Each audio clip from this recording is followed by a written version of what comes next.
Tama lang yung juiciness ng pastel. Yung siomay nila malambot din. Siyempre, malambot oh. Pero yung sausawan, panalo. Chili garlic, the best. Approve! Another day, another bite. Naghahanap ba kayo ng sulit, student at budget-friendly na masarap na at kahit umilan ka pa ay hindi mabubutas ang iyong bulsa? Dito nga sa may Quiapo, Manila ay natagpuan ko nga ang siomai rice pero hindi lang basta rice. May pastil ding itong kasama. Pastil, siomay. So again, nandito na naman ako sa Quiapo, tapat ng Quiapo Church. As you can see, titikman natin tong sikat na pastil siomay. Last time, tinikman ko yung dragon fruit, no? Ngayon naman nandito tayo sa Sheila's dragon fruit, pero meron na rin silang pastil siomay. Tingin.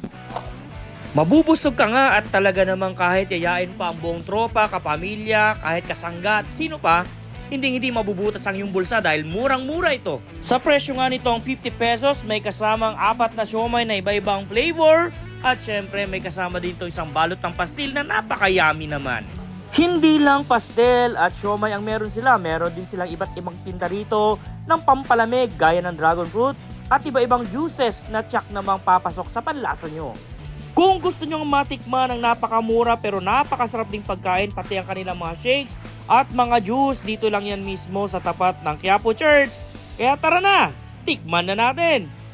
Sige, ito na si Amil. Ano gusto mo, Amil? Royal. Hindi royal yan, sting yan. Royal daw mo. Papakita yung kagwapuhan mo. I love it! Ibang klase, no? Karing Amil. Malit na bagay. Ito naman, maliit na bagay. Ba't di ka nakuha sa Batang Quiapo? Eh kasi mas gwapo kay Coco. Malit na bagay. O, di ba? Huwag mo kasing lamangan. Baka malayo yung pinanggalingan nyo ate. Cavite pa. Para dayuin lang to, hindi naman. Nag-search, nagsimba. Pop.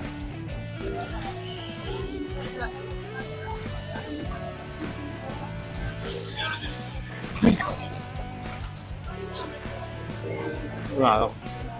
Quality. Tama lang yung juiciness ng pastel. Yung siomay nila malambot din. Siyempre, malambot oh. Pero yung sausawan, panalo. Chili garlic, the best. Approve! Another day, another bite. Oh, paano ba yan? Busog na naman ako, kaya hanggang sa ulitin mga kaputrip. Kaya let's eat with Mandaragit!